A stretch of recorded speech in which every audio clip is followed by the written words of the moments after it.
Vocês querem se apresentar? Tipo, nome, o que estuda, por que tá aqui, pronomes, esse tipo de coisa. Acho que é uma boa. Então acho que eu posso começar. Eu sou Felipe Considera. Quem me conhecer pelo Twitter deve ser @reconsidera. Eu estudo cinema, estou no quinto período de cinema na SPM do Rio. Meu, minha, meu interesse pelo Derrida e pela dramatologia vem do livro. Ai, esse aqui. Claramente pirata. Literatura através do cinema, realismo, magia e arte da adaptação, onde que o Robert Stan estuda adaptação e cita o Derrida. E, sabe, importante, nova linguística, etc. Podem continuando. Pode ir, Zeca, por favor, faça essa gentileza. Então, gente, meu nome é José Felipe, mas vocês podem me chamar de Zeca. No Twitter também eu tô como Carioca, mas eu só conheço o Considero do Twitter. Eu estudo História da Psicologia lá na UERJ, eu tô terminando o mestrado, e o meu interesse no Derrida é tentar entender um pouco mais sobre desconstrução, porque eu queria tentar usar no doutorado. Aí eu sempre vejo alguma coisa dele que me chama ali a atenção e acabei comprando o livro do Gramatologia, eu considero também, e a gente teve a ideia de juntar aí o pessoal para poder estar fazendo essa leitura toda semana. E acho que é isso.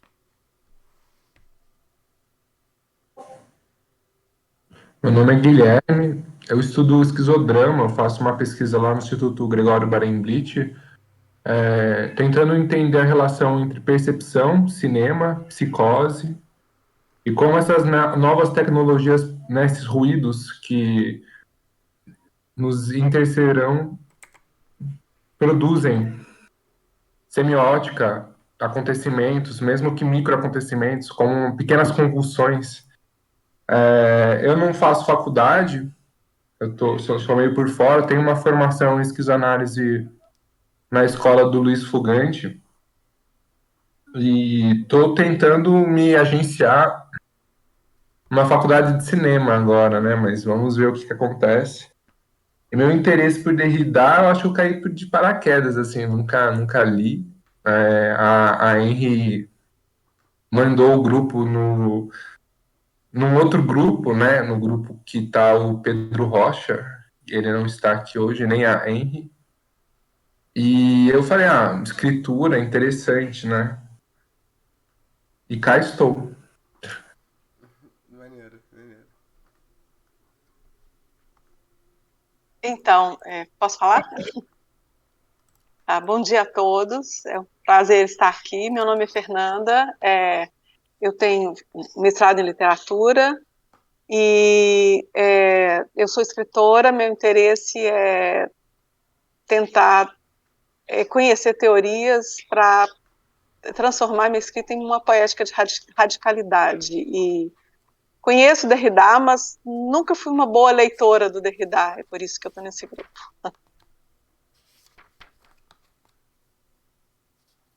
De maus leitores é que sai uma boa ideia.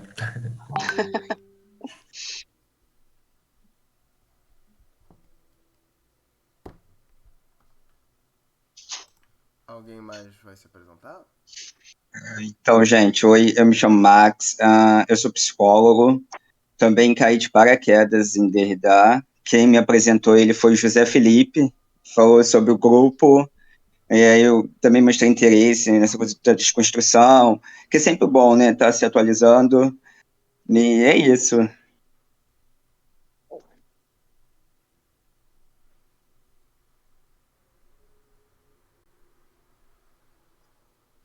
Posso me apresentar então, já que. Bom dia, eu me chamo Isaac Pinto, sou graduando em História na UF, faço meu TCC sobre a segunda intempestiva de Nietzsche, mas eu sou um grande fã do Derrida, assim, leio ele já tem algum tempo, leio uma porrada de coisa dele, gosto muito dele, tenho quase uma paixão amorosa pelo bom velhinho, e vim aqui para expandir um pouco a compreensão, que é a gramatologia, que eu não conheço tanto a gramatologia em si, e é isso. Bom dia, me chamo Pedro Gabriel, eu terminei agora a faculdade em Direito, e aí eu já gosto muito do Deleuze, do Guattari, aí eu acabei entrando no grupo do Antiédipo, e de lá eu vi que a galera ia estudar gramatologia, e eu achei que era uma boa oportunidade para conhecer mais o Derrida. Não, o nome, né, chama a atenção, né? Gramatologia, né? Assim, ó, lembra grama, né? Aí o nome do grupo era Tocar a Grama. Eu falei, nossa, criativo, poético, vou me agenciar. Falta mais alguém se apresentar? Opa, dá pra ouvir? Sim, dá pra ouvir. Ah, sim, obrigado. Meu nome é Júlia, ainda escolhendo o nome, né? Fazer o quê? Pronomes ela dela, e formando em História. E, pra falar a verdade, eu meio que já conhecia Derrida por leituras de gênero, Butler, enfim, mas nunca fui uma leitora muito realmente também assídua. Então, just for curiosity, meio que quero conhecer mais sobre escritura, desconstrução e enfim, acho que o grupo pode ajudar bastante nesse sentido. Obrigada. @Xenojulia, Twitter. Falou. Essa é a Júlia, pica. Gosto muito dos seus tweets. Nada como uma dose de xenofeminismo interessante. Nos últimos tempos eu vi uma live, me chamou muita atenção essa proposta de alienação pela tecnologia, digamos. O Maximus se apresentou? Maximus. E pode ser. Meu nome é João Pedro, eu sou graduando, terminando o curso de música na URGS. E não sei, eu tenho mais curiosidade sim de aprender Derrida. Um dia meio que li a primeira parte do Adeus Emmanuel Levinas, assim, não entendi nada, mas achei muito bonito, né? Aí eu fiquei curioso e muito interessado, assim. Aí vim parar aqui. Uhum. Quanto de Derrida temos sem nem lermos Derrida, né? É mais ou menos por isso. Eu acho que todo mundo acabou, tipo, querendo ler Derrida porque ele é obcecado por outras pessoas. E não por, tipo, um negócio espontâneo. O que eu acho da hora. Alguém quer puxar? Quer puxar a epígrafe? Você quer, Zeca? Cara, eu acho que eu me sentia mais confortável se alguém puxasse, porque, ser sincero, gente, eu entendi, Mas não a ideia é fazer a entendendo. leitura do texto aqui? Como que vocês estão olhando para isso? Cara, como a epígrafe só é, tipo, 2 páginas, eu acho que seria ok. A gente, tipo, ler o texto em voz alta e Pode ser. discutir. Tá todo mundo com a versão física ou... Eu tô com o PDF, eu tô usando um tablet. Aham. Mas se eu falar a página 3 é a página da epígrafe pra você? Deixa eu ver. É, É. isso. É. Alguém Porque é quer, um xerocado quase, praticamente. alguém quer começar a ler ou querem que eu leia? Faça, você se prontificou já, sem querer. Faça. É... A gente não quer começar pela advertência, não? Ou vai direto na... O que as pessoas quiserem. Nós só temos... Pera, 1, 2... São 5 páginas. Podemos começar pela advertência. É... Advertência. Vamos cada um parágrafo? Uma página? O que vocês preferem? Eu acho que pode Cada um ser. parágrafo, né? Show. É. Advertência. A primeira parte deste ensaio, a escritura pré-literal, de 100 em traços largos, uma matriz teórica, indica certos pontos de referência históricos e propõe alguns conceitos críticos. Como que tá a ordem do Discord. Tá? Sou eu, a Fer, Guiba, João, Júlia, Máximos, Pedro, Perto, Zac, Zeca, que tal? É a ordem que tá no Discord. Pode ser. Hein, Fer? Você pode ler pra gente? Fer Canelas. Gente, desculpa, eu não tô com texto aqui. Eu tô meio desorganizada hoje de manhã. Se alguém puder me passar. Ela, inclusive, tá pelo celular, se não me engano. Sim. Eu tô de celular. Eu tô de celular. Isso. Então você continua A pra gente não Gui? consegue botar o texto aqui, não, Felipe? Eu tinha pensado nisso. Acho que sim, cara. Onde é que tá o. Tem que compartilhar uma tela e já era. Esse Google Drive, o PDF é qual? O da. Eu vou achar aqui. Eu sei que tem um gramatologia aqui, onde que é complicado.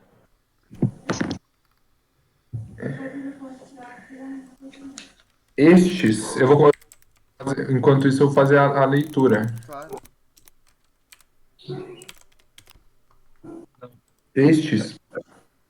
Esses conceitos, então, são postos à prova na segunda parte. Entre aspas, natureza, cultura, escritura. Fecha. Momento, se assim se quiser, do exemplo. Embora essa noção aqui seja, com todo rigor, inadmissível. Do que, por comodidade, ainda nomeamos exemplo, cumpriria, então, procedendo com mais paciência e lentidão, justificar a escolha e demonstrar a necessidade. Tem um asterisco. Para deixarmos claro a distinção existente em francês entre besoin, exigência nascida da natureza ou da vida social, estado de privação, e nécessité, obrigação, coerção inelutável, encadeamento necessário na ordem das razões ou das matérias, eventualmente também um besoin imperioso, decidimos representá-lo respectivamente por necessidade minúsculo e necessidade maiúsculo. Autoriza-nos a essa distinção puramente gráfica e sem expressão fonética. Interessante. A justificação que dá o autor para a palavra diferença. Diferença. Portador, diferença. Inventada por ele mesmo para distinguir-se de diferença, que seria a diferença. Entre aspas, esse silêncio, funcionando no interior somente de uma escritura dita fonética, assinala ou lembra de modo muito oportuno que, contrariamente a um enorme preconceito, não há escritura fonética. Não há escritura pura e rigorosamente fonética. A escritura dita fonética só pode funcionar em princípio e de direito e não apenas por uma insuficiência empírica e técnica, né? Só pode funcionar, então, se admitir em si mesma signos não fonéticos, pontuação, espaçamento, etc. Que como perceberia muito rapidamente ao examinar-se a sua estrutura e necessidade com maiúsculo, toleram muito mal o conceito de signo. Ou melhor, o jogo da diferença é ele mesmo silencioso. A diferença entre dois fonemas é inaudível, e só ela permite a estes operarem como tais. Então, voltando ao texto.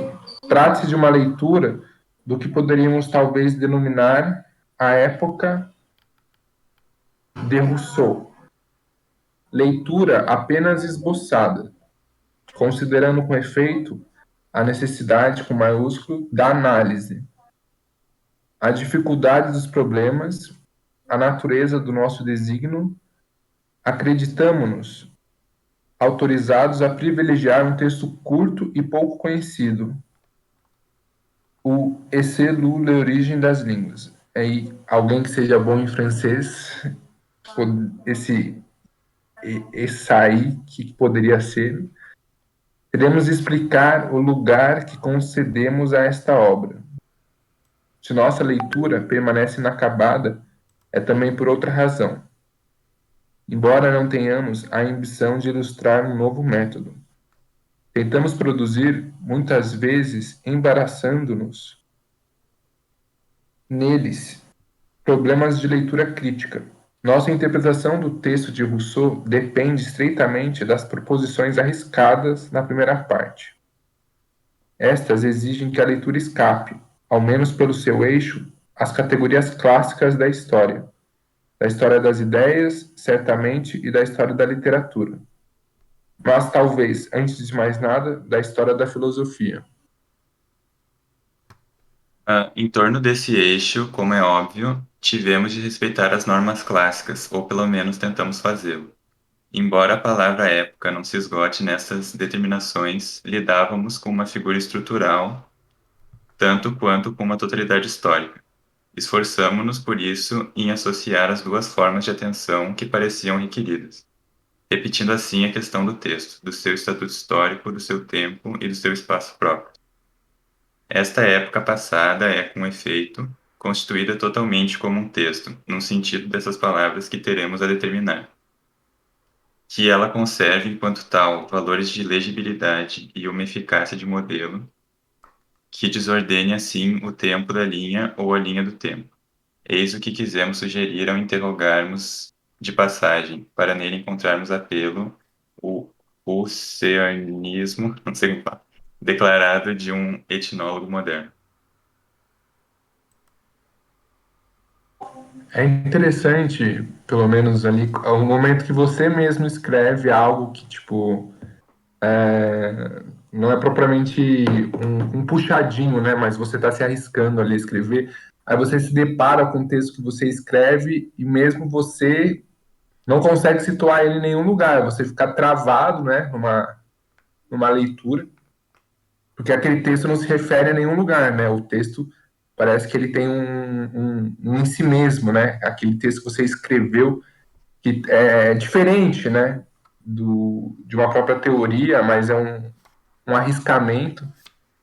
E você começa a tentar fazer a interpretação, você fica preso numa poética, né? Assim, às vezes eu vou escrever e eu fico preso na própria poética, assim, eu fico editando o texto muito mais pela harmonia do texto, né? Assim, vira um aspecto mais estético do que propriamente é uma razão, embora eu tenha que encontrar ali uma ordenação, uma ordem, né?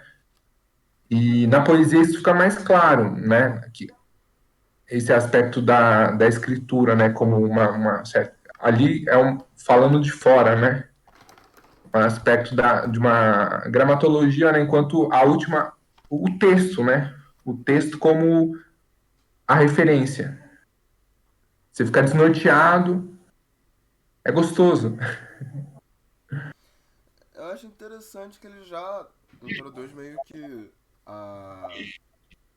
o carro-chefe do tema da gramatologia, que é a hierarquias entre, sabe, texto e linguagem, mais tarde, poética e estética. Ele vai criando essas diferenças.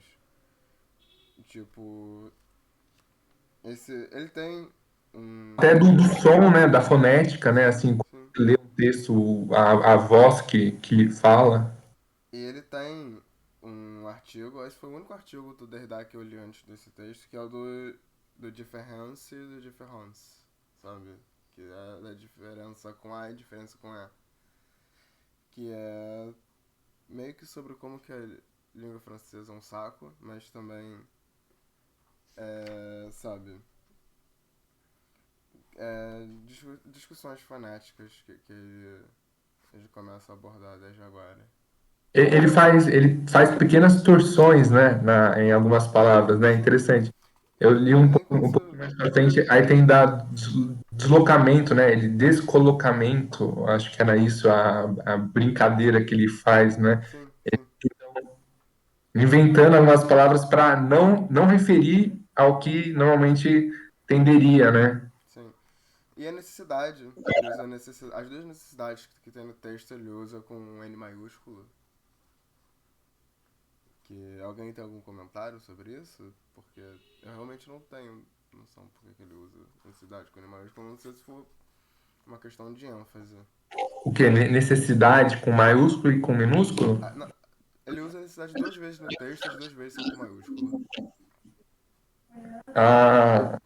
Eu acho que é uma leitura, uma relação, tipo assim, no espinosismo, a questão da necessidade, da natureza da necessidade, entra como essa meio que ordenamento do mundo. Eu acho que o Derrida, ele tá brincando não, mas dialogando com essa percepção, sabe, dessa questão de lei da natureza, porque ele discute, se não me engano, essa questão do tabu do incesto para a fundamentação da antropologia estrutural do Levi-Strauss. Eu acho que ele está aí falando nessa relação dessa questão de lei natural e necessidade.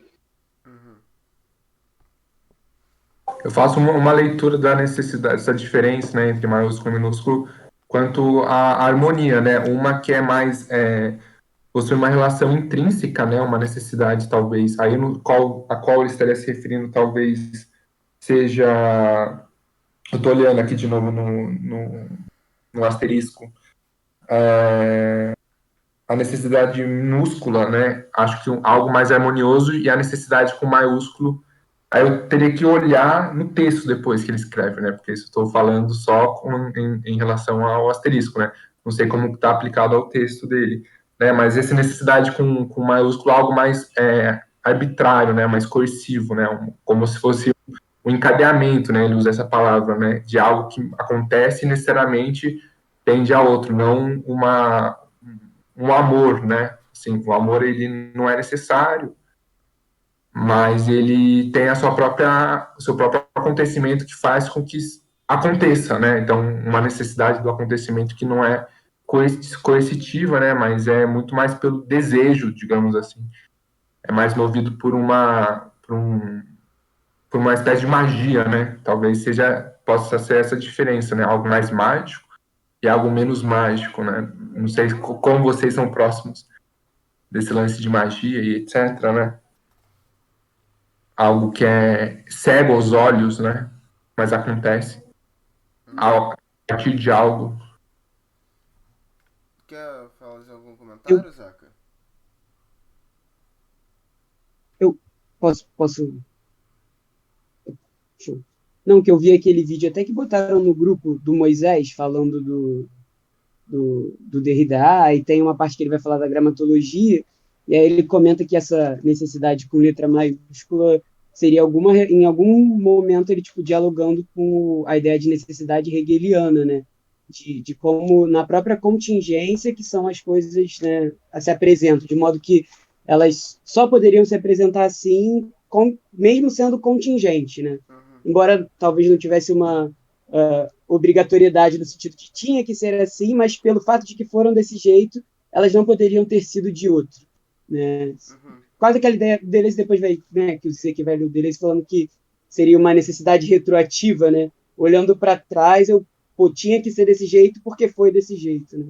Aí ele falava que era mais ou menos com essa ideia que o Derrida estava trabalhando essa necessidade com letra maiúscula. Peguei essa visão também naquele videozinho, eu achei interessante isso, mas, gente, também fiquei boiando um pouco nesse início aqui, ser sincero com vocês. Mas eu tô curtindo a discussão, tá me clarificando um pouco mais.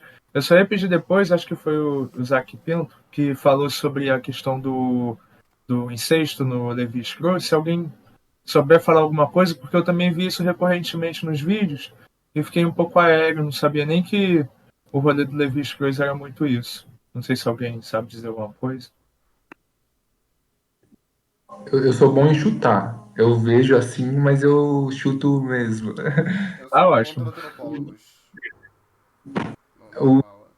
Vai colocar o incesto como um aspecto, assim, é redundante, né? Mas estrutural de qualquer cultura e algo que é invariável. O incesto como uma lei universal, proibição, enfim. Mas por que nós tratamos do incesto aqui? Seria interessante, né? Quem que evocou o incesto falar Porque é um. Aqui que é, né? Acho que o incesto tá em qual ordem da necessidade, né? Tá com o N maiúsculo ou com N minúsculo, né? Eu acho que justamente o incesto ele entra como uma questão da dobra entre o N minúsculo e o N maiúsculo. Porque ele é meio que ele é a natureza cultura. Tipo assim, ele é a necessidade obrigatória, só que cultural de todas as culturas. Né? Tipo assim, ele vive num limbo entre a natureza e a cultura. Por isso que eu, tipo, falei um pouco dele aqui dessa questão da necessidade, porque justamente o incesto seria essa necessidade minúscula dentro meio que da maiúscula. E o Derrida vai fazer uma leitura isso. Não conheço muito dessa parte 2 porque eu só li a parte 1 praticamente. Mas ele faz uma leitura disso, acho que no início da parte 2 do. É porque é como se só acontece, né? A sociedade só acontece porque tem um incesto que faz com que haja uma redistribuição, né? Em relação às organizações familiares, né? Isso. E se não houvesse o incesto, não haveria, então, uma civilização, porque as famílias ficariam em si mesmas, né? Todo mundo ia trepar com qualquer mulher e não haveria uma certa progressão. Muito interessante. Eu vi exatamente nessa questão da natureza e da cultura, mas como eu não tinha muita ciência do Levi-Strauss, eu fiquei um pouco boiando, mas agora fez mais sentido. Então, o incesto qual é? É uma necessidade, que agora é o programa do reality, né? Então, é com ele ou sem ele, então, o incesto? No caso, eu acho que mais a ideia da proibição, né? A proibição do incesto, né? Que aí depois, claro, vai retomar toda aquela ideia de castração, da linguagem, né?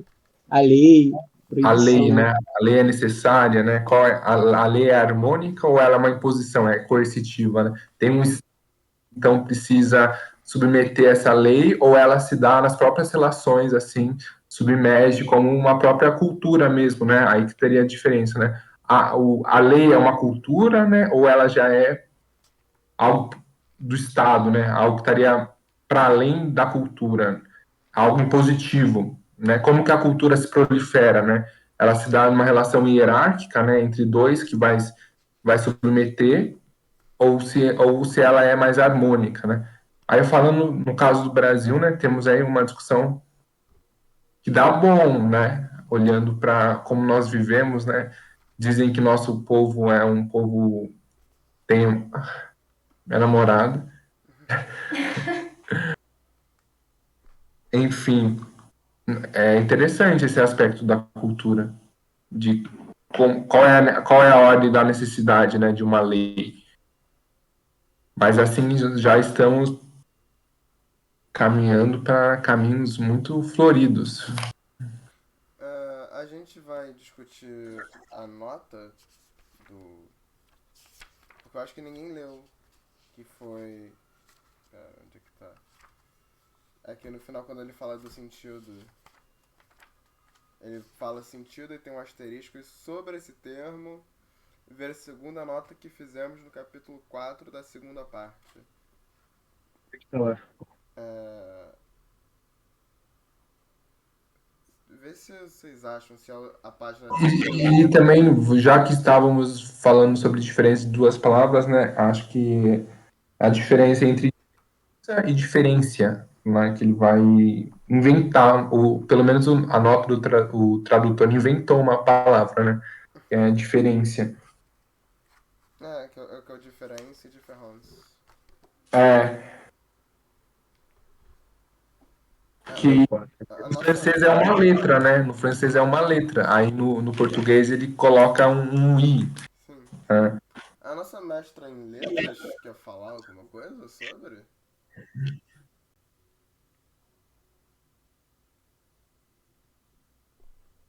Acho que não. Tudo bem.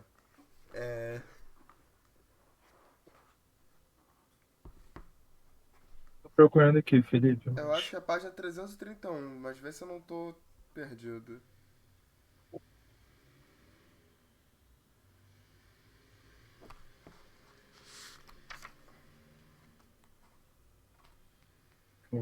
Deixa eu ver se tem alguma coisa pra frente. página 331 e passo para 332. E é interessante, né, como essa criação de uma palavra, né, que às vezes não tem um. Você não pode entrar numa associação de significantes e significados, né? Acho que essa é a produção da própria escritura, né? De você fazer furos no texto, né? De, tipo, tá evocando palavras que você não consegue associar, né? Fica um rasgo, né? Tipo, diferença, né? Assim, o texto, ele só vai ali na nota, no asterisco, ele vai dizer uma razão, né? De estar usando essa nova palavra, mas não vai estar propriamente significando a palavra, né? Vai ficar algo nublado, assim, parece que até entra um trabalho de filólogo, né? Vira algo cabalístico, né? Assim, você vai encontrando palavras e você vai sair do texto dizendo, nossa, como que eu vou produzir essa palavra, que é uma palavra nova, né? Que eu ainda não consigo fazer relação com outra palavra, mas é uma palavra que fica suspensa, né?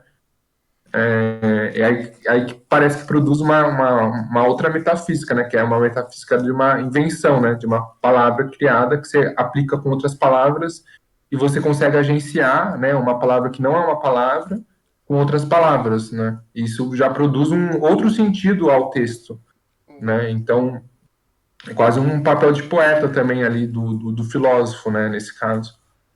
O difference, com E, é de differ, que é postergar em francês.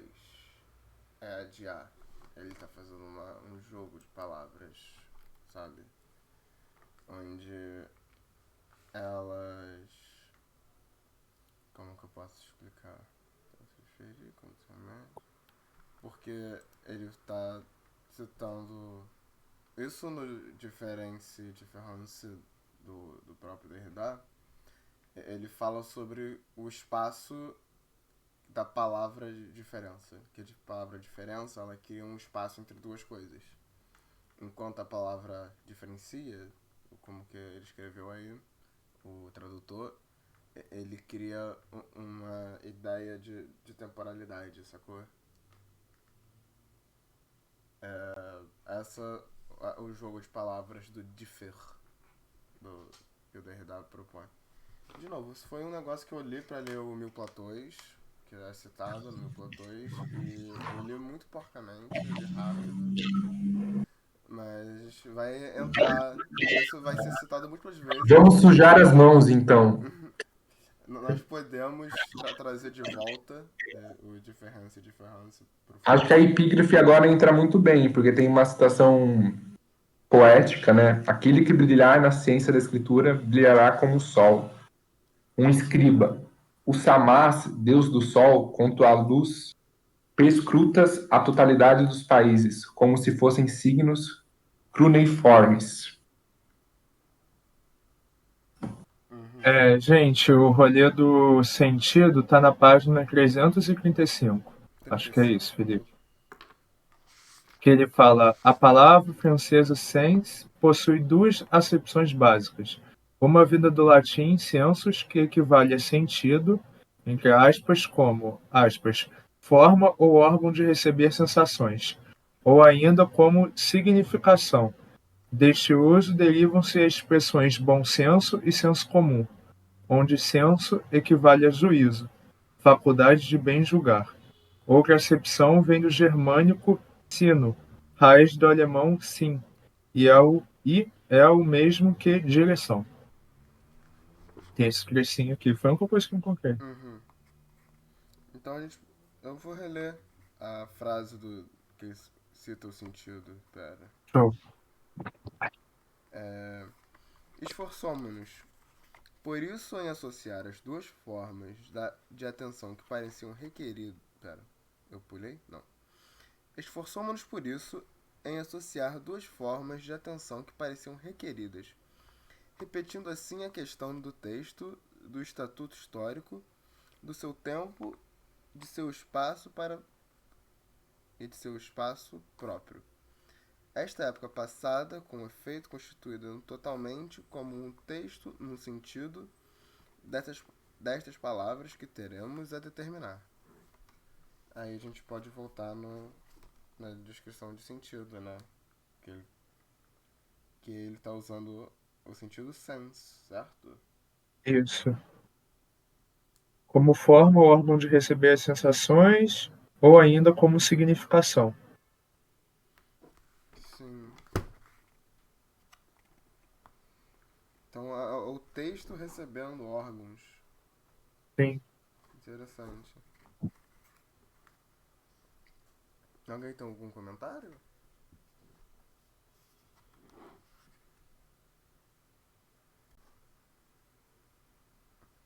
Você pode repetir o último dito? Qual? O texto recebendo um órgão Sim. O visceral. texto no sentido dessas palavras que devemos a determinar. E o sense que ele usa é sentido como forma de receber órgão. Não. Forma ou órgão de receber sensações. Ou ainda como significação. Deste uso derivam-se as expressões bom senso e senso comum, onde senso equivale ao juízo, faculdade de bem julgar. Outra acepção que vem do germânico sino, da raiz alemão sim, é o mesmo que direção. Ah, interessante, porque ele faz uma associação entre corpo e língua, né? Sim, sim. De ler o texto com o órgão, né? Assim, talvez de entrar em contato com o órgão, e nisso produz esse senso comum, talvez, que propriamente é algo inato do corpo, né? Uma língua inata que você usa, né? Você não vai fazer a leitura do texto com o intelecto, né? Digamos assim. Mas você vai fazer a leitura do corpo com aquilo que é inato do corpo já, que é propriamente essa fábrica, né, de colagens significante, né, no meu entendimento, né, assim, que é algo que não se, só se é autista, né, digamos assim, Uhum. porque é em si mesmo, né, assim, você vai buscar referência no vazio, porque é algo que não é fonético, não é do propriamente da razão, né, assim, não é pensado,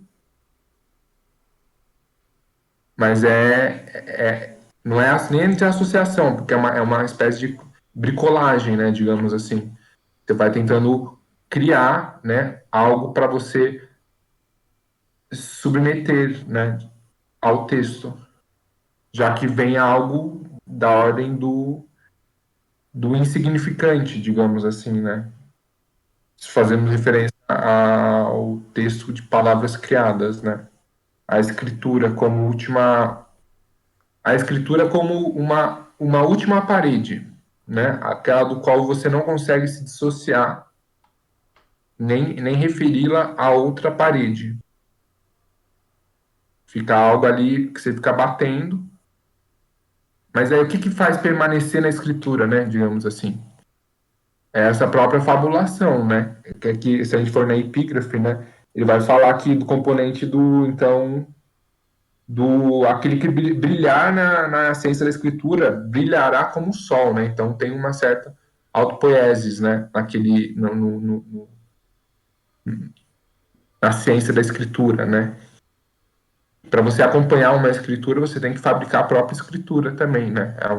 É um trabalho mútuo, né? Você não consegue ficar passivo ao texto sem criar, dado que o texto é uma criação ali também, né? Ele não está fazendo referência, ele tá criando um ser no texto, né? Essa que é a ideia, né? Ele não está fazendo, ele não tá usando o texto para representar um ser, né? Como é a metafísica mais clássica. Não é uma filosofia representacional, né? Essa é a leitura que eu faço, assim, olhando de fora. E é interessante, eu acho, né, que é o que o tradutor talvez quisesse ressaltar, é que o uso proposital, né, de um mesmo termo em francês que comporta mais de um significado, né? Eu acho que até, né, o mesmo significante, até para fazer essa brincadeira desse correr, né, de significados usando o mesmo significante, né, que já por si já enfrenta, né, vai de encontro àquela ideia de universidade, né, que um significante tem apenas um significado, que que seria o ideal para a língua masculina, paterna, né? O pai, né, dá isso, uma palavra com um significado, e aí ele vai e opta por uma palavra que tem dois, mais significados. Né? Vale até a pena depois a gente dar uma pesquisada no Saussure, porque eu vi que ele vai conversar bastante com o Saussure desse negócio de significante e significado. Eu até dei uma lida assim, mas também achei bem complexo. Você já leu Saussure, Zaca? Não, cara, eu tenho um colega que lê Saussure, e aí ele me deu uma explicada assim por alto, e aí a partir disso eu consegui assim, olhar pro Derrida, mas... Porque assim, eu li o curso de linguística do Saussure, é a minha única leitura dele, mas eu super recomendo esse livrinho aqui, Elementos da Semiologia, tá ao contrário? do Barthes. Do Sim. Roland Barthes, que ele é um livro curtinho, é um livro de, acho que 100 e poucas páginas, letra grande, o cacete, e é só ele explicando termos linguísticos, e mais da metade do livro ele falando de Saussure, a outra metade ele discute Hegel e umas paradas um pouco mais à frente. E ele fala de semiologia, fala de semiótica, e uma leitura, sabe? Eu gosto de falar que o Barthes é o primeiro pós-moderno, né? O primeiro que bota a língua em xeque, mas sabe, tipo, começando nos papos de hierarquização da língua, começando certas discussões sobre signo e significante que não eram do Saussure, mas de forma muito acessível. Eu super recomendo esse livro. Manda uma fotinha dele depois lá no grupo. Claro. Que eu fiquei afim. A minha leitura que eu faço de significante é que o significante é uma decodificação de um signo. Né? Você tem, então, um signo, assim, não vou entrar em detalhes. Acho que o que é signo é muito amplo. Mas aí o significante, ele ajuda você a decodificar, no sentido de que ele vai te dar vários significantes, e dentro desses significantes vão remeter outros signos. Então você consegue sair, tipo, você tem um blocão assim, né, aquilo que você não consegue. Daí você puxa uma flechinha, é um significante. Aí desse significante você pode passar para outro significante. E aí você, com dois significantes, você consegue criar vários signos que fazem referência ao mesmo signo. Então você consegue flutuar, né, numa mesma rede com uma velocidade maior, porque vai diminuir, digamos, aquilo que está posto. Você consegue produzir cadeias de sentido a partir de um signo, ou cadeias de significados. E então, na psicanálise vai ter um crucial, que é o nome do pai, né? Que o Pedro estava falando, né, do significante pai, né? Ter só um signo, só um significado, né? E daí é interessante que na psicanálise lacaniana eles vão dizer que, então, que o psicótico ele foracluiu, né? Que ele deixou de fora o nome do pai, porque é como se, para não psicotizar, para não entrar numa esquizofrenia, você precisa barrar um fluxo. Porque o nome do pai é um do qual você não acessa, mas você também se aliena dele. Você não procura outros significantes. Então, como essa espécie de lei, né? Tem uma lei que é um significante que você só admite. Você toma como realidade, você toma como real. Então, é como se o psicótico, o que era para ele tomar como real, ele não toma como real. Porque ele vai procurar produzir o próprio sentido, o próprio significante para se referir ao real, que seria a lei. O esquizofrênico, então, é um sujeito fora da lei, porque ele não admite o que seria hegemônico como lei, que seria um incesto, digamos assim. Pode ser, né? Uma das ideias. Até interessante só nesse ponto, que quando em francês, né, o som de nome do pai e não do pai é o mesmo, né? Nom du père é o mesmo som, é o não do pai, né? Isso é fantástico.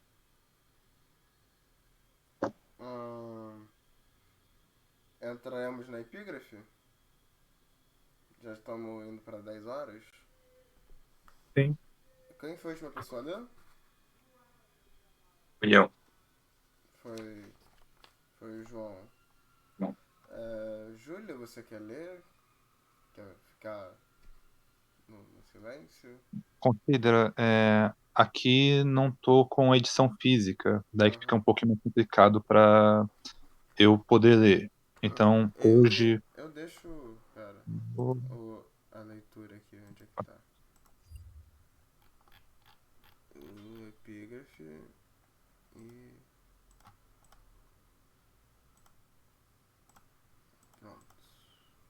Ver se tá... Dá pra ler? Aqui epígrafe. Aquele que brilhar. Pequeno o texto, acho que teria que aumentar um pouco. não, tá dando pra ler. Não, Mas só se você se sentir confortável. Se qualquer coisa a gente passa.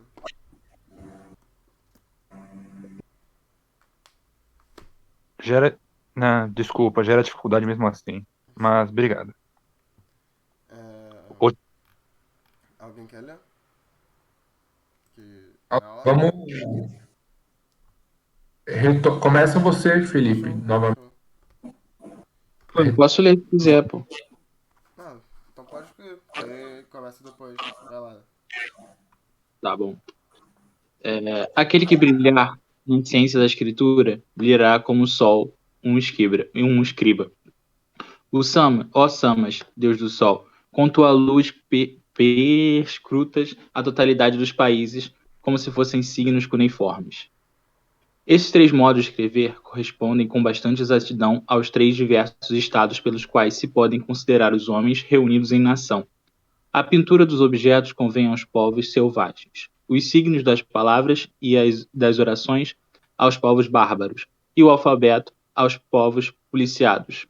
Jean-Jacques Rousseau, ensaio sobre a origem das línguas. A escritura alfabética é em si e para si a mais inteligente.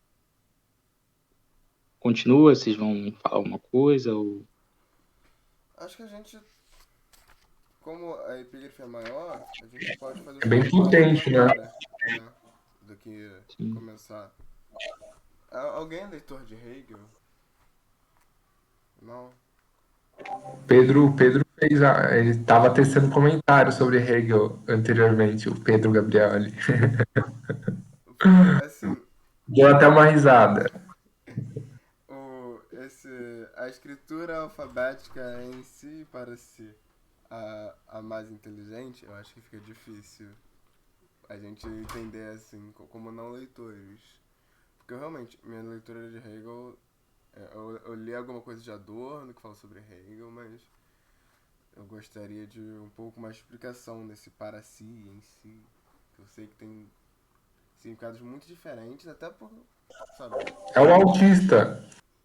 O personagem conceitual é o autista. Quer fazer algum comentário, Pedro? Não?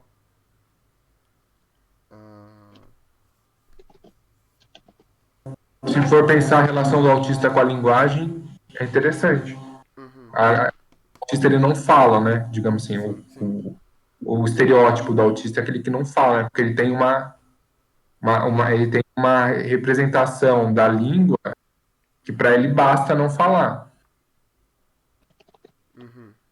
Então é não fonético, né? Digamos assim. Nem sei se dá pra falar em representação. Porque é vivo, né? Aquilo que ele vê. Porque é como se ele tocasse entre esses 3 regimes, né? Porque ele vai falar, né? Do selvagem, né? Que pinta o objeto. E é como se o alfabeto ele desse essa possibilidade de passar pelos 3 estágios, sem propriamente ficar preso a um. Já puxa também um pouco dessa ideia da hierarquia, né? De que o alfabeto ali está acima dos outros modos. quando ele vai falar dos signos e das orações dos bárbaros, né? Não, é a pintura, a oração e o alfabeto. Uhum. E depois o Hegel Só falando. Pode falar. não que eu também manje muito de Hegel, não. Hegel é bem complicadinho, né? Mas quando falou de ser uma coisa muito em si mesmada, eu acho que a gente só tem que talvez tomar um pouco de cuidado, porque, pelo menos assim, por alto, que eu acho do Hegel, sempre quando ele fala do em si para si, sempre quando é para um outro, né? A gente tem que lembrar que o outro é uma figura sempre muito forte no pensamento do Hegel, né? Então, quando ele fala que o ser em si para si, quando é para o outro, né? Então, tem essa relação sempre, né? Até porque, né, aí a gente pode ver até naquela ideia do anti-hegelianismo, né? Que até o Deleuze vai levar naquele texto do Nietzsche, a filosofia, né? Que em Hegel a gente sempre se afirma a partir, né? Eu sou o não eu, né? Do não eu, né? O outro é o meu não eu e eu sou o não eu do não eu. Né? Então, sempre em duas negações, né? O trabalho do negativo no Hegel, mas então sempre tem um pouco uma relação, né? Nunca é completamente fechado assim em si, mas é em si para si porque é para o outro, né? Então é meio estranho, né? Mas... E é interessante que vai cair num dilema de representação, né? Como saber que aquilo que é em si é para o outro, né? Essa falta, né? Que a psicanálise lacaniana vai traduzir como falta, né? Falta do objeto. Uhum. Vocês querem que eu leia? Acho que fica mais fácil eu ler, aí o Guido, aí o Pedro, aí você. Show.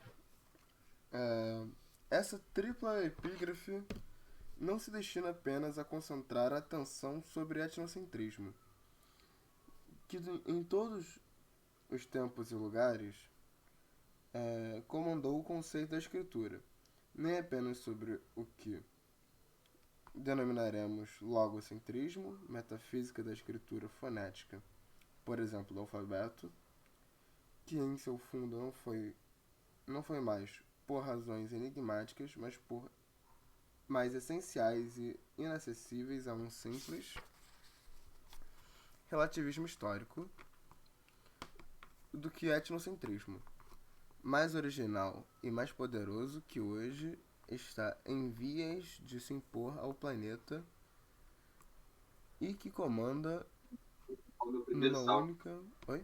Dá para o seu amigo aniversariante, para a sua amiga aniversariante. Que hoje está em vias de se impor ao planeta e que comanda numa única e mesma ordem. O conceito da escritura num mundo onde a fonetização da escritura deve, ao produzir-se, dissimular sua própria história. 2. A história da metafísica que, apesar de todas as diferenças, e não apenas de Platão a Hegel, passando até por Leibniz, mas também fora seus limites aparentes dos pré-socráticos e Heidegger, sempre atribuiu ao Logos a origem da verdade, a verdade em geral, a história da verdade, a história da verdade foi sempre com a ressalva de uma excursão metafórica de que devemos dar conta o rebaixamento da escritura e seu relacionamento fora da fala plena. Alguém quer continuar? Posso ir? Alguém quer falar? Não, eu só ia falar que se quisesse continuar, eu continuo. Não, acho mais fácil começar 1, 2, 3, aí a gente fala. Vamos terminar de ler o terceiro ponto. Não, vamos falar agora. Vocês que sabem. Às vezes tá caliente, né, agora. Daí. Também acho. Tudo bem, a gente pode discutir agora. Quem queria falar? O Isaac? Não, eu ia ler, na verdade, mas eu topo falar também. Eu tava meio desatento que tava fazendo cigarro, mas eu pensei que o Isaac falou ali, eu pensei que ele ia falar. Eu tava só me oferecendo pra ler, se fosse. Tá. quer ler, então vai. Alguém continua o 3. Pronto. O conceito 3. O conceito da ciência ou da cientificidade da ciência, o que sempre foi determinado como lógica, conceito que sempre foi um conceito filosófico, ainda que a prática da ciência nunca tenha cessado, de fato, de contestar o imperialismo do logos, por exemplo, fazendo apelo, desde sempre e cada vez mais, à escritura não fonética. Sem dúvida, essa subversão sempre foi contida no interior de um sistema alocutório que gerou o projeto da ciência e as convenções de toda característica não fonética. Nem poderia ser de outro modo. Mas, exclusivamente em nossa época, no momento em que a fonetização da escritura, origem histórica e possibilidade escritural, tanto da filosofia como da ciência, condição da episteme, tende a dominar completamente a cultura mundial. A ciência não pode mais satisfazer em nenhum de seus avanços.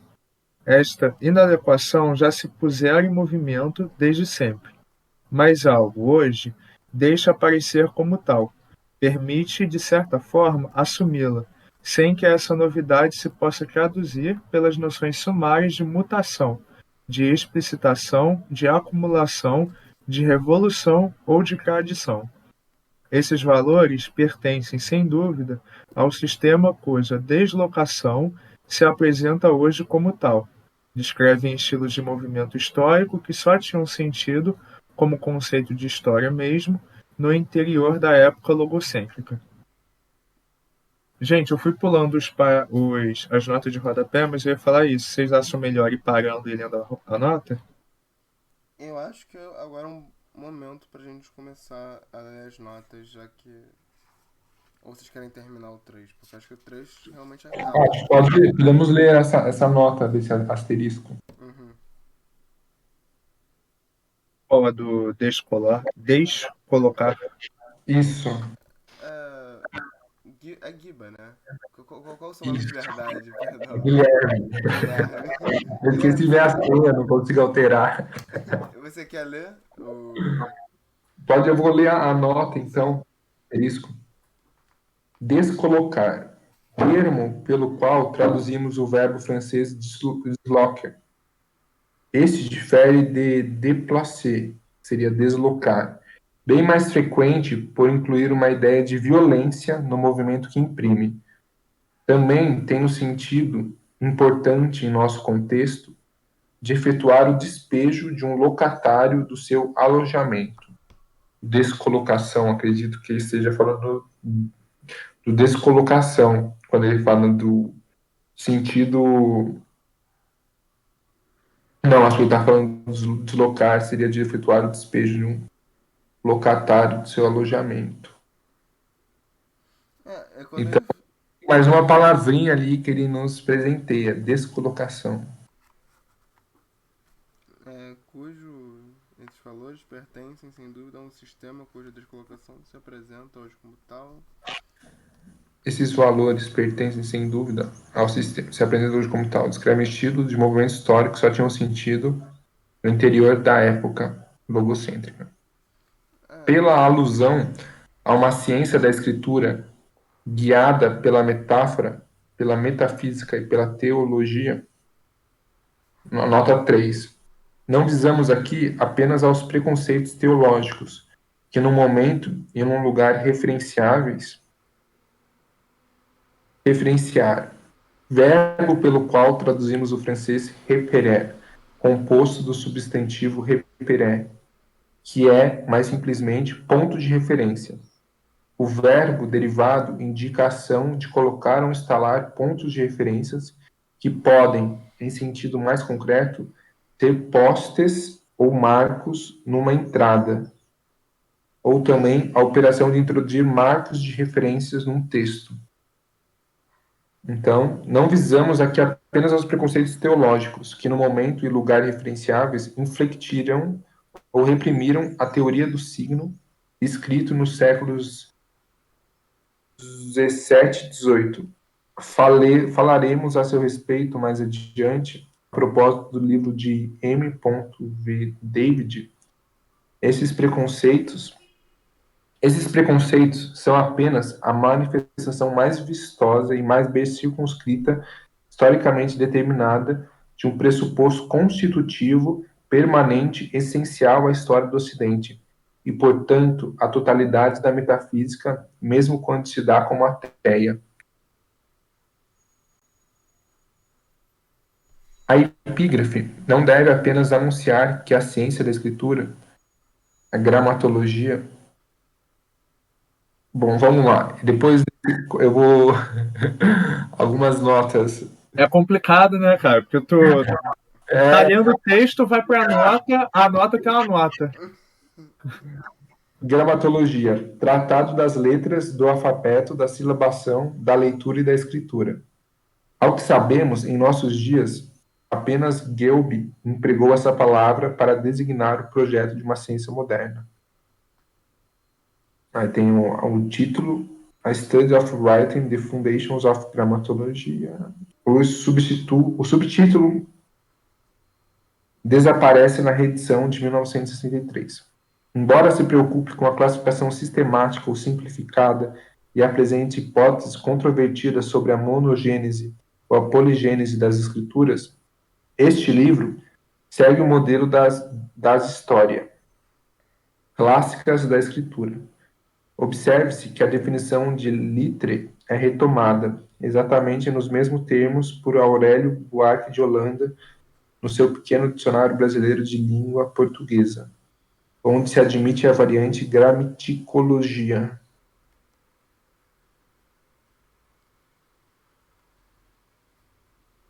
Espalha pelo mundo os signos de sua liberação por meio de esforços decisivos. Esses esforços são necessariamente discretos e dispersos, quase imperceptíveis. Isso se deve ao seu sentido e à natureza do meio em que produzem sua operação.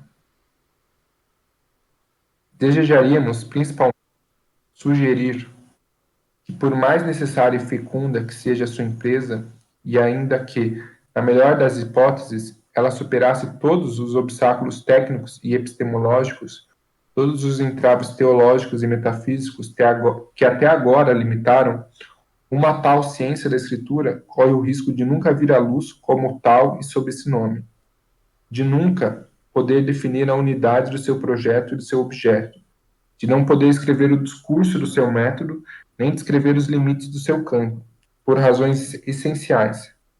A unidade de tudo o que se deixa avisar hoje, através dos mais diversos conceitos da ciência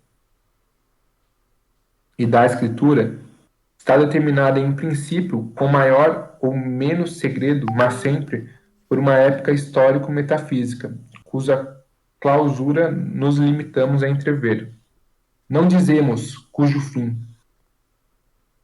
As ideias de ciência e escritura, e por isso também a de ciência da escritura, têm sentido para nós apenas a partir de uma origem e no interior de um mundo a que já foram atribuídos um certo conceito de signo, diremos mais adiante, ou conceito de signo, e um certo conceito das relações entre fala e escritura, relação muito determinada, apesar do seu privilégio, apesar de sua necessidade com maiúsculo e da abertura de campo que regeu durante alguns milênios, sobretudo no Ocidente, a ponto de hoje nele poder produzir descolocação e denunciar por si mesmas seus limites.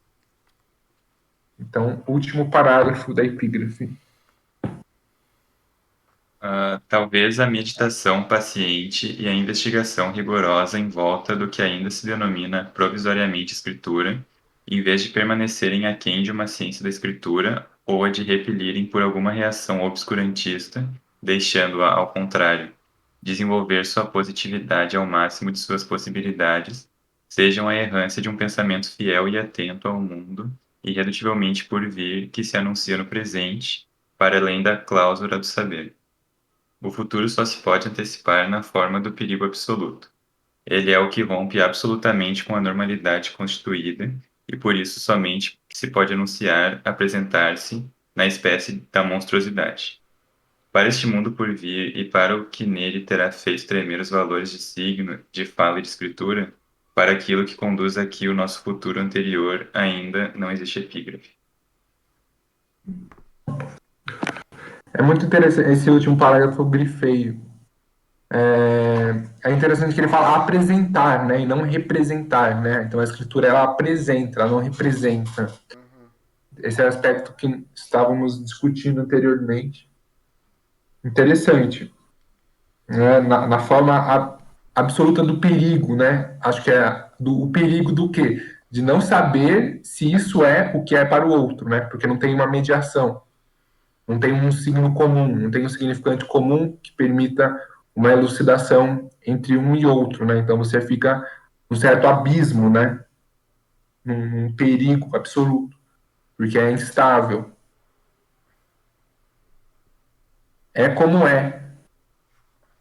Não é porque tem um, né? Ele vai falar cujo fim, né? Não tem uma razão, não tem uma teleologia, digamos assim. Esse parágrafo final é bonito pra caramba, né? Depois tu lê tudo, mesmo sem entender direito, mas o final é muito bonito, né? Eu só consegui pensar, claro, no Preciado, quando ele vai falar aquela, né? Eu sou o monstro que vos fala, quando ele vai falar lá naquele congresso de psicanálise lá na França. E toda essa ideia, né? Que a gente vê das subjetividades que vão se apresentando sempre com essa característica monstruosa, né? Porque foge completamente de tudo que está estabelecido, né? Total linhas de fuga.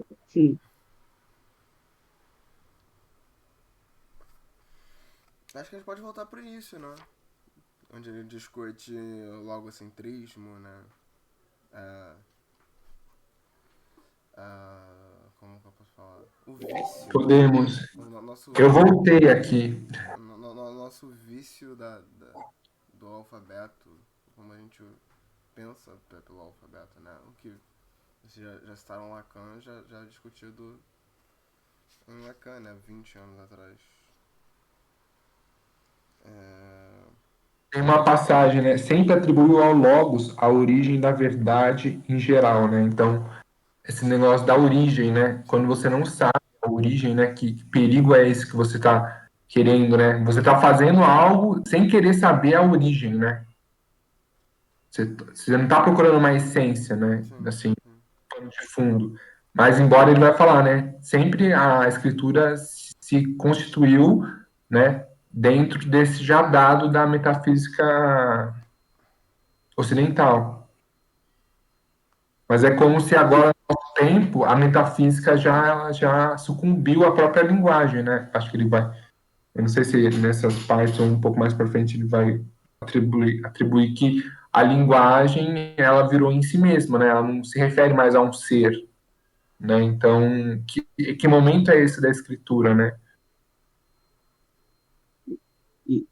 Na questão do logos, né, a gente pode pensar até na ideia cristã, né, de no princípio era o logos, e o logos, né, criou todas as coisas, o logos estava com Deus, o logos era Deus, né, então, tudo que foi feito se fez, que em grego, né, ele grafa como logos.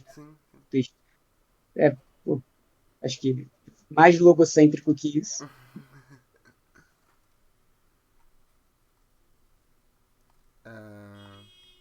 Esse número 1 dele é muito marcante, né? O conceito da escritura no mundo onde a fonetização da escritura deve se proceder de assimilar sua própria história. Sabe? Nós gravamos tudo através da escrita, né? Não da fonetização. Ao contrário, perdão. A gente grava tudo... Não, pera. Não, tava certo, perdão. O que é meio maluco, sabe? Aí na parte 2 ele começa a introduzir como a gente entra em questões metafísicas, que ele fala de Platão a Hegel, passando até por Leibniz, mas também fora seus limites aparentes dos pré-socráticos e Heidegger. Sabe? Limites tangentes da metafísica. E aí, que ele fala fora da fala plena, né? Ou digamos que essa voz que que fala através de nós, né? Que, tipo, não... Imparável, né? Ela que conta a história, né? Assim, esse seria o Logos, né? Isso que está em nós, é instancável, mas sempre possui a continuidade, né? Assim, entre um ato e o outro, né? Entre o que eu falo e o que eu falo, né? Como se aqui eu viesse e falasse e depois eu me perguntasse se aquilo que eu disse a vocês é verdadeiro ou é falso, ou qualquer coisa desse tipo, essa dúvida, né? Tipo, que vai atribuir uma. Sempre ele duvida, né? Ele sempre duvida do ato pleno e atribui uma verdade, a qual eu faço o ato pleno em função dessa nova verdade que está sendo atribuída. Então, aí eu interpreto logo dessa maneira, né? O logocêntrico. Como se, né, nós somos, né, isso não está fora, né? Assim, isso não está no sistema, assim, um sistema fora do que nós vivemos e nós padecemos desse sistema, né? Nós mesmos constituímos, né, essa ordem logocêntrica, né, digamos. No ponto 1, eu só queria voltar naquela parte que ele faz no finalzinho, né? Ao produzir-se, dissimular sua própria história, né? Que não só, talvez, o conceito da escritura no mundo onde a fonética, a fonetização da escritura deve fazer isso, mas eu acho que quase todas as operações sociais, elas fazem isso, né? Elas vão se produzindo e dissimulando a própria história, né? E a gente vai começando a achar que tudo é natural, tudo é dado, né? A gente esquece, né? Dissimula todo esse processo que se deu, né? A gente vê até típico, né, do desenho que se passa na pré-história, né, na Idade da Pedra, só que todos os comportamentos sociais dele são o comportamento burguês do capitalismo, né, que dissimulou completamente a história da construção da família, dos comportamentos, das identidades, tudo isso, né, ao se produzir, se dissimulou de modo que a gente não consegue imaginar nem o passado nem o futuro, senão no modelo burguês, né, isso é... Então, acho que se aplica para além disso, né? Tudo tem esse processo que se produz dissimulando. Mas eu tomo a palavra dissimular aqui num bom sentido. Eu não tomo como eu acho que, assim, no sentido de que a própria escritura deve dissimular a sua história, porque ela não se refere a uma origem.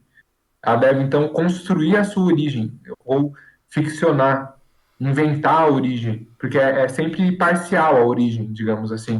Então, acho que esse que é o ato de simular sua própria história, né? Porque cada vez você tem uma nova origem. Porque você não tem uma origem fixa, um ponto, né? Assim, o ser.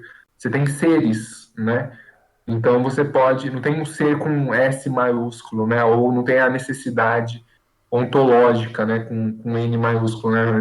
Mas necessidades parciais que, então, a escritura deve modular, né? Deve fazê-la. Mas me parece que quando ele vai, que ele Existe critica, uma né? história verdadeira, é você atribuir uma verdade, uma essência. Mas eu tomei por esse lado, porque me parece que quando ele fala aqui do mundo, que rola essa fonetização da escritura, eu acho que, na verdade, ele é bastante crítico, exatamente a esse ponto, né? A fonetização da escritura, por isso o problema do alfabeto, né?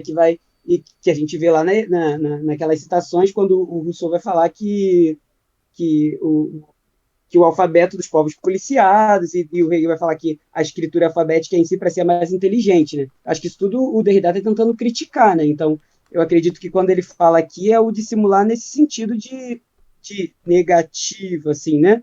Que é exatamente isso, para parecer que a única solução que a gente tem, que é mais elevado, é essa escrita alfabética, fonetizada, que eu leio B com A e faz Bá, e não que é um hieróglifo, é um ideograma, né? Eu acho que é numa concepção crítica, eu não consigo ver numa perspectiva tão Ele vai falar de uma escritura não fonética também. Que no meu entendimento é essa escritura onde ele inventa uma palavra, entendeu? Ele faz um jogo e ele consegue fazer um furo na fonética porque você pronuncia a diferença e não associa com nada, diferença.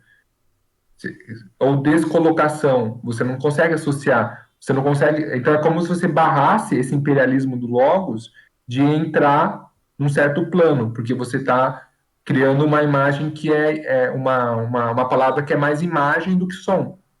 Se você fala em diferença, é muito mais, por uma certa imagem da palavra mesmo, ou pelo som, mas um som que ele é em si mesmo, né? Ele não consegue remeter a um significante, a essa palavra. Ou descolocação, assim, né, se eu perguntar, o que é a diferença? Né? Às vezes vamos corrigir, né? Vamos falar, não, você está falando errado, a palavra correta é diferença, né? Mas ao mesmo tempo você consegue criar uma linha de fuga nesse sentido, porque você consegue criar uma palavra que não produz nenhum significante. É uma palavra, então, não fonética, uma escritura não fonética. De contestar, ainda que a prática da ciência nunca de fato de contestar o imperialismo do Logos, por exemplo, fazendo apelo desde sempre, cada vez mais, à escritura não fonética, sem dúvida, essa subversão sempre foi contida no interior de um sistema alocutório que gerou o projeto da ciência e as convenções de toda a característica não fonética. Então, ele faz uma relação também com a ciência, porque talvez ele vá dizer que a ciência é mais diagramática, né? Ela é mais pegável, né? Testável, experimentável.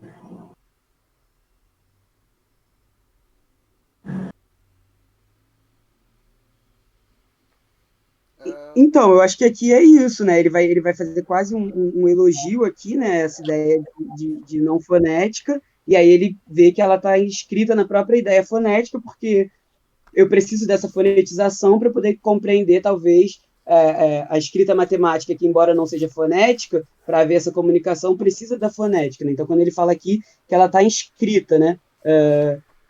Sem dúvida, essa subversão sempre foi contida no interior do sistema locutório que gerou o projeto da ciência e as convenções de toda característica não fonética. Então, toda essa lógica não fonética foi escrita dentro da característica fonética. E aí é quando ele vai falar, nem poderia ser de outro modo, né? Porque a gente já está inscrito nesse mundo dessa escritura que é fonética, né? Toda a ideia da foné, do alfabeto. Então, sei lá, que eu acho que eu peguei muito nessa ideia mesmo de ser uma crítica mesmo a essa ideia do B com A faz bar.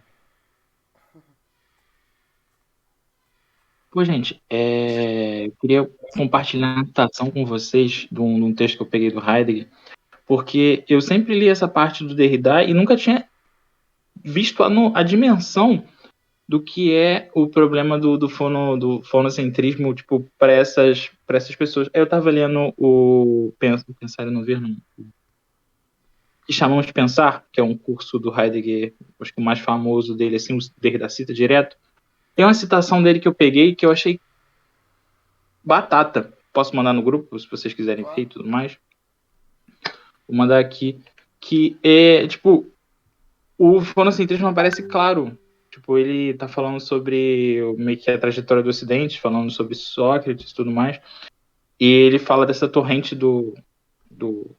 É difícil explicar, mas é a questão desse meio que desse retraimento meio que a leitura dele do ser de botar e tirar ao mesmo tempo tudo que se põe, na verdade se tira alguma coisa, e fala um pouco sobre esse movimento do meio que ocidental de falar para ficar na torrente desse mostrar e tirar do ser.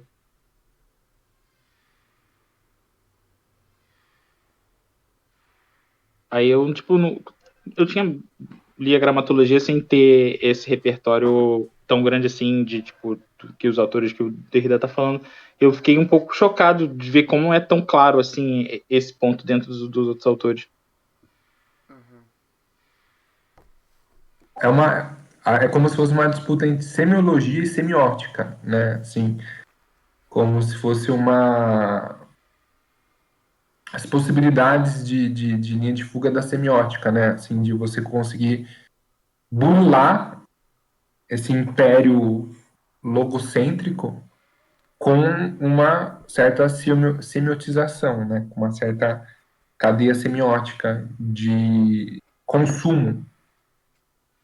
e propriamente de criação.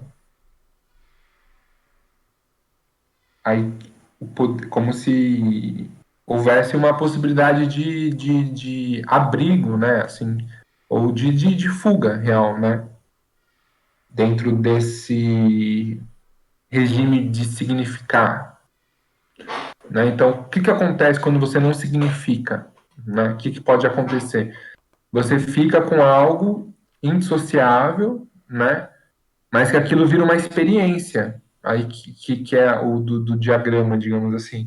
Você consegue compor, mas sem gerar propriamente um significado. Aí que é, mas qual o problema de não gerar o significado? Você não consegue se referir ao outro, né? Se é verdade, se existe ou não. Então, é isso que a experiência da psicose ela tem de enriquecedora, né? Que é essa ausência da dobra, quase. Assim. Não tem dobra, não tem margem, não tem delimitação, não tem assim uma contorno, né? Assim, você consegue ver com clareza o que é e o que não é, né? Tudo começa a se agenciar, né? Num é, um é. Aí você não consegue, aí que é, porque aí você não consegue só se referir. Mas você cria aí que é, você cria espécies de possíveis línguas, não mais para se referir, mas para efetuar. Então é uma espécie de vírus também, né? Tem um aspecto viral. Você coloca no corpo do outro e espera que o outro produza no dele. Então vira um enclausuramento, né? Mas é você vê a vida. Você não mais representa a vida, né? Você está vivendo. Vira um contínuo. Uhum.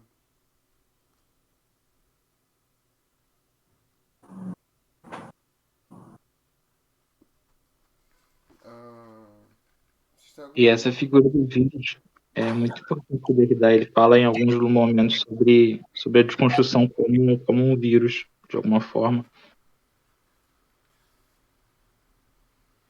O vírus também, em alguma medida, porque não é classificável como vivo nem como não vivo, né? Ele suspende a fronteira, uma vez que ele, pelo menos dentro das classificações zoológicas na biologia, ele é dificílimo de classificar, né? Então não é só o modo de operação, que também é parte da reflexão dele sobre a atividade que ele faz, sob o nome de desconstrução, que tem algo de por dentro e corroendo as coisas, né? O vírus adentra a célula, camufla-se de uma parte do seu funcionamento intracelular e daí começa a fazer as suas operações. Então ele camufla-se de um filósofo ocidental que, partindo de Heidegger, com Hegel, com outras ciências modernas, linguística, etc., Rousseau, vai fazer mais um comentário e estoura tudo por dentro, né? É um funcionamento similar. Mas também a classificação inclassificável, né? O vírus está vivo ou não. Não se reproduz sozinho, sem parasitar uma célula de outro ser vivo. Então, tem uma das características clássicas da vida, que é a capacidade de reproduzir-se. Mas, evidentemente, ele não é um minério puro e simples ou qualquer outra coisa não viva.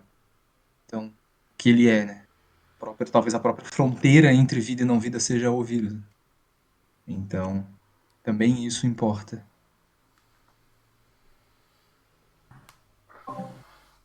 Papo reto, meu mano. Há um aspecto místico, né, ao mesmo tempo, né, porque se a gente for ler o começo da epígrafe, né, ele vai fazer uma referência ao deus do sol, né, com tua luz, né, então não signifique a luz do sol, né, assim, sinta a luz do sol e a partir da luz do sol você inventa um signo, não para um signo para você associar com a luz do sol, né, mas para você como fazer uma homenagem, né? Então tem uma autopoiesis né, uma autofabricação da coisa, né? Porque a coisa não se refere a uma substância, né? A coisa é a coisa em si. Aí que é, né? Em si e para si, né? Esse do alto, né? Que é algo que você não é passivo de transferência.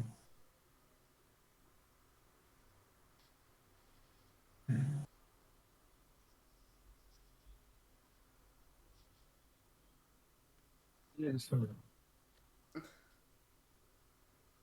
Ele caiu? Não sei. Acho que voltou. Tem uma caída. Então, temos mais comentários? Talvez sobre a parte 3. Eu só queria, Deslocar. Pode falar. só queria puxar lá antes que acho que o Pedro Gabriel falou e estava lendo de um ponto de vista bem crítico do Derrida, assim, enfim, sobre essas, enfim, essas citações que ele deu no início, né, do Hegel, do Rousseau e tal. Eu acho que é bem importante isso, porque o Derrida, ele é um leitor, assim, muito forte do Levinas, né, que, enfim, acho que não conheço muito dele, mas eu sei que ele critica bastante essa noção de superioridade dentro do Ocidente, assim, né? E ele coloca, enfim, li um pouco, assim, bem pouco de Levinas, mas eu sei que ele baseia a ética dele toda no outro e não em si mesmo, digamos assim, né? Ele meio que atribui o sentido de si do ponto de vista do outro, né? Então, eu acho que é bem difícil de não pensar ele metendo pau nessas citações, assim, o Derrida metendo pau. Eu acho que isso é bem fundamental, assim, da própria formação, né, do Derrida. Apesar dele também ser crítico do Levinas em alguns aspectos, tem coisas que é difícil de fugir. É como se fosse uma alteridade em si. Sim, na minha visão. Ele não tá nem mais no um nem no outro. É tipo, o um é a própria alteridade. Aí porque é uma. Porque ele tá fazendo a referência ao vazio. De uma, assim, o referente não é o outro. Porque senão você fica preso numa dialética. E a dialética, ela é uma dialética a dialética está presa numa razão, num significante e num logos. Então é como se fosse uma alteridade, mas não uma alteridade que se vai se referir ao outro para saber se é alteridade. Porque essa seria a relação dialética. Mas como que se encontra, então, como encontrar a alteridade em si, né? Assim, talvez esse seja um dilema, né? Como não saber se propriamente está barrando uma identidade? Qual que é a diferença, né, entre identidade e alteridade, então? É o outro? Mas aí como você sabe? Aí quando você pergunta como você sabe, aí você não está na alteridade, digamos assim. Se você tá se outorgando a uma razão, não é alteridade. Ou você pode estar fazendo referência à alteridade, mas você vai estar preso numa metafísica ainda. Porque você vai estar acreditando que tem uma origem do outro, é um caminho que eu passo para me comunicar ao outro. Quando você, naquele momento, está em si, você está se comunicando com o outro porque você tem a certeza do outro, é diferente. É algo mais. Aí que é a minha interpretação, né? Eu acho que é algo que. Por isso que ele vai colocar em xeque também a cultura europeia, porque ele vai estar falando assim: qual é a diferença? Assim, do ponto de vista da potência, o misticismo ele dá mais possibilidades do que a razão, né? E o que faz com que um se preserve no outro, né? Com que eu faça a alusão a mais uma razão do que é propriamente a uma pulsão. Porque é como se trabalhasse dentro de uma pulsão também, assim. E aí é sobre a escritura alfabética é em si e para si. Ele vai usar essa citação do Hegel. Aí que em si para si, né? Aí que fica a... Gente, eu posso dar uma lida para vocês numa parada que eu achei aqui, Oh, por favor, Zeca. falando sobre o Derrida. Achei uma. Deixa eu só ver que página é essa, 18. Achei uma. Acho que é uma tese, Língua e Identidade em Jacques Derrida, rastros de uma escritura autobiográfica. Aí ela vai falar aqui, vou até postar lá no grupo para vocês poderem acompanhar. Aqui. Calma aí.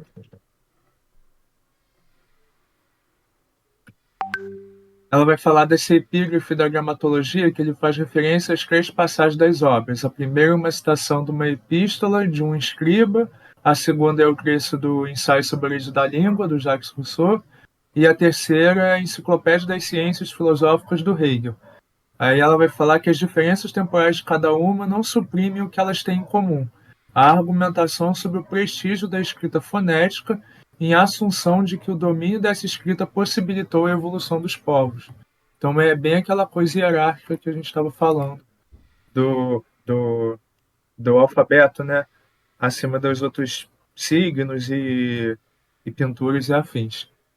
Aí ela vai até trazer mais uma coisa que eu achei interessante. Ratificamos que não se trata de qualquer escrita, mas sim da escrita fonética, entendida como aquela que transportaria da fala os significados em sua integridade. Em outras palavras, a edificação da escrita fonética, marca de um etnocentrismo poderoso, está diretamente relacionada ao prestígio da linguagem falada, que desde sempre esteve associada ao logos, condição de possibilidade para a origem da verdade absoluta do ser.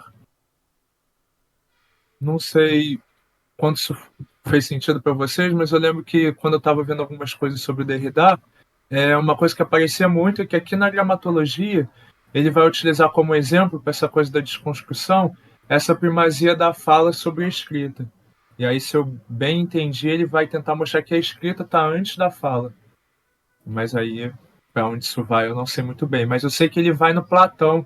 Não me lembro qual o texto, mas é até aquele livro Farmácia de Platão, se não me engano, em que o Platão conta a história de um. Não posso estar falando besteira, gente, mas de um deus que dá a escrita para o povo, e aí a galera fica numa briga porque. Como é que eu posso dizer? A fala seria mais importante do que a escrita.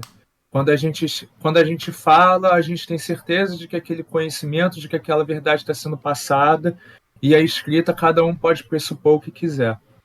E aí ele vai falando a importância da memória, de se falar, em primazia do escrito, do que está ali no texto estático, né? Sim, esse é o mito do deus egípcio da escrita, o Thoth, no Fedro do Platão, né? Que é E é um isso mesmo. mito inventado pelo Platão no texto, no diálogo dele. Porque o mito desse deus não era assim. Então tem uma estratégia também de controle por parte do Platão, né? Falando, olha, eu pratico a escrita porque eu sou filósofo, eu acessei o mundo das ideias, eu andei com Sócrates, né? Eu sou apóstolo de Jesus, eu tenho a verdade, eu estive lá, né? Então a minha escrita é uma decantagem de uma fala primeira que na origem era o verbo, né? Quer dizer, era o Sócrates presente lá, falando as suas verdades, alterando a vida das pessoas, mudando elas fundamentalmente, etc. Então aqui eu dou esse remédio que simultaneamente, remédio para o esquecimento, remédio para a perda das coisas que foram ditas, né? Então escreve-se, mas também a escrita presume a ausência de quem vai ler. Quando você escreve sem a presença física mesmo, a presença da pessoa que vai ler. Senão você não escrevia, você falava com a pessoa. Mas aí o que que acontece? Como essa escrita é feita na ausência de um leitor, quando ela chega no leitor, ela está na ausência do autor. Eu já não estou mais lá, o que eu escrevi vai ser interpretado dentro da possibilidade da pessoa que leu. Aí você começa a ter uma circulação de discursos sem pai. Sem pai, para alguém que estava aí mais psicanalítico, sem lei, né? O lugar do pai. Pronto, aí é que entra o interesse do Derrida, né? Você começa a ter o fato de que a língua se estrutura pela possibilidade de ser repetida assim, de maneira desautorizada, né? Sem essa autoridade, sem essa presença de autoridade, é parte constitutiva das línguas humanas e, contudo, situa as línguas numa posição muito complexa em relação à noção de verdade. Porque se a língua pode ser repetida e parte desse lugar sem a presença, né, do pai, sem a presença da autoridade, sem a presença do autor, então as línguas talvez antecedam a verdade. Aí ferrou, né? Aí como é que você extrai verdade das línguas? Se a verdade se diz nas línguas. Aí é Heidegger, né? Esse é o último Heidegger. Então, de onde o Derrida parte, exatamente. De onde ele toma, inclusive, o termo desconstrução, né? Uma interpretação dele para o destruction do Heidegger. E isso sem falar que na gramatologia mais adiante também vai aparecer uma outra questão que retorna na questão da autobiografia, que o outro colega aí mostrou com essa tese ou dissertação, ou o que é que seja, que é a presença de quem fala para si mesmo através da ilusão de escutar a sua própria voz enquanto fala, né? Isso seria exatamente o espírito, o sopro presente, né? Ah, eu falo, eu me escuto enquanto eu falo, então eu sei o que eu falo. A existência da psicanálise presume que não. Que ao falar eu não sou tão dono assim desse falar, né? Não tô tão certo assim. E aí isso também se consolidou uma marca dessa verdade da fala, né? A presença do sentido ao próprio falante no momento da fala. Só que vem Nietzsche primeiro, a Gaia Ciência, depois Crepúsculo dos Ídolos, etc. E depois vem a psicanálise com Freud e tudo mais, e fala, não, você fala às vezes, mas não sabe o que fala.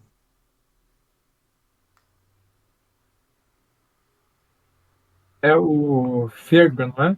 Do Platão? É o Pedro, é. Vou cagar uma ali. F-E-D-R-O. Garuda Guru, você se apresentou já? Não me apresentei, eu cheguei agora há pouco. Sim. Você quer falar seu nome, pronomes, etc? Chamem de Garuda, pronome masculino, pra ficar mais fácil, assim, só pra restringir, não ficar muito amplo. E é isso, eu tô lendo a gramatologia já, eu tava lendo um pouco antes de me chamarem pro grupo, de me convidarem, e sou mestrando de literatura, só isso. Legal, legal. É interessante, meio pegando carona no que o Garuda falava, né? Mas quem atribui a necessidade de verdade numa fala é um logo. Não necessariamente a fala precisa implicar uma verdade. Isso já está partindo de uma metafísica, necessariamente, porque é um valor, não é uma lei que a fala seja verdadeira. Então, por quê?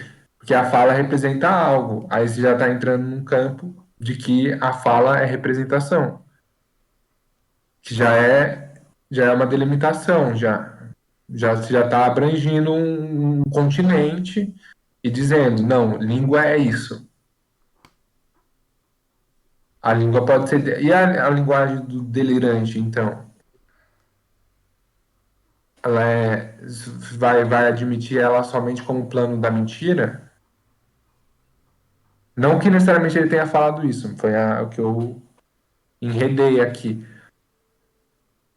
Sim, esse é precisamente o desafio que o Derrida está chamando na gramatologia, né? Isso, Ele está dizendo teorias da verdade são sempre posteriores às línguas, não anteriores, né? Elas são sempre, isso, verdade. elas estão sempre. E isso é um desafio imenso, assim. Eu pelo menos que estudei linguística propriamente dita, assim, as ciências com esse nome, morfologia, fonética, etc, etc. Existe uma subordinação direta, assim, automática ao foné, né? A fala. E literal, assim, se você não fizer uma entrevista gravada, vocal, com as pessoas emitindo som pela garganta, etc e tal, não é científico, você não fez um... mas como? né? Como é que eu vou entrevistar a pessoa que morreu em 1800? Vou fazer a mesa de... Entendeu? Cadê os necromantes aqui que falam com Pois é, vamos reviver o necromante, o emprego aí que sumiu durante milênios, né? Vamos trazer o necromante de volta. Não tem o que fazer. Sou obrigado a trabalhar com a escrita, né? Então, é desse tipo de coisa que se É porque trata. no meu entendimento o Derrida ele vai estar, pelo menos nesse primeiro momento, vai estar dizendo que a escritura ela vai se, se pôr sob uma metafísica, porque vai. Aí eu acho que o conceito de escritura vai implicar uma certa alienação da origem. É aí que está da dissimulação. Você se alienar e dissimular a origem. Você contar outra origem, contar outra história. Que não é verdadeira. Mas aí é tipo assim, bom, quem disse que eu quero dizer a verdade, né? Vira mais, aí que é o lance da poética, né? Vira mais um dizer, né? O dizer verdadeiro, né? Que efetua. Acho que nessa parte Os que meus interesses, né? Pelo texto, eu tô pondo aqui na roda. acho que nessa parte que estava falando da predominância da fala e do Derrida pondo isso em xeque, né? Acho que lembra até aquela ideia de reversão do platonismo, né? Que tem até no texto do Deleuze, né? Daquela ideia de fazer subir os simulacros, né? Que a gente tem aquela ideia do Platão de que a escrita estaria mais atrás ainda, né? Talvez a gente pudesse até classificar a escrita como um simulacro, né? Talvez a fala como uma cópia autorizada, né? E aí o Derrida fazendo essa mesma brincadeira, né? De preterir a cópia autorizada e fazer subir o simulacro, né? Fazer a escritura tomar esse primeiro plano, né? Acho que talvez ainda faça... Porque Derrida ainda tem muito do Nietzsche aí, né? Então talvez ele também esteja atualizando o projeto nietzschiano, né? De reverter o platonismo. Pô, eu acho que tem a ver, tanto é que ele fala da excursão metafórica, ali, se não me engano, na parte 2. Só que, meio que, acho que, chegando mais ao final aqui, dando um spoiler, a própria fala é uma forma de uma escritura. Então, tipo assim, meio que ele não é escritura, ele fala, é tudo escritura, de certa forma, tá ligado? Por isso que é a grande questão, eu acho. Que, pô, tá, tipo assim, falar que ele tá retorezando a questão do platonismo, do reversão do platonismo, acho que tem até a ver, mas acho que é alguma coisa um pouco diferente nesse sentido. Sim, precisamente. Ele vai generalizar a noção de escritura a um tal nível que não há não há mais essa precedência. Isso vai aparecer adiante na parte um, segundo capítulo, né? Linguística e gramatologia ali, ele vai discutir muito essas relações, especialmente a essa espécie de preconceito que se acumulou historicamente de que a escrita seria alguma coisa fora da língua falada, né? Você tem a língua falada. Antes de tudo, você tem o pensamento das pessoas, que supostamente seria a coisa primeira que eu elaborei dentro de mim e quero comunicar para você. Aí eu transmito isso para uma língua convencionada entre seres humanos. Isso está na retórica, na poética do Aristóteles e até outros textos dele. E aí, disso, algo externo a isso ainda é a convenção da escrita, né? E ele vai generalizar a escrita e falar, não, tudo isso, todo esse processo foi escritura. Se é que é esse processo que acontece, né? Ele também bota isso em xeque. Mas tudo isso é escritura, não há, não há essa separação entre uma coisa fora da outra. Como também não vai haver, portanto, uma coisa dentro da outra, né? O pensamento não acontece dentro de mim, tanto quanto a escrita não acontece fora da fala. Então aí começa a desaparecer o dentro e o fora, né? Mas isso é pra frente no texto. Um pequeno spoiler Acho que gigantesco. é, acho que é o auge, né, da reversão do platonismo, que é você fazer ruir a metafísica, né? O mundo das ideias acabou, não tem mais, né? Acho que ele vai levando adiante mesmo, né? O projeto, né, de Deus estar morto, né? Temos mais comentários?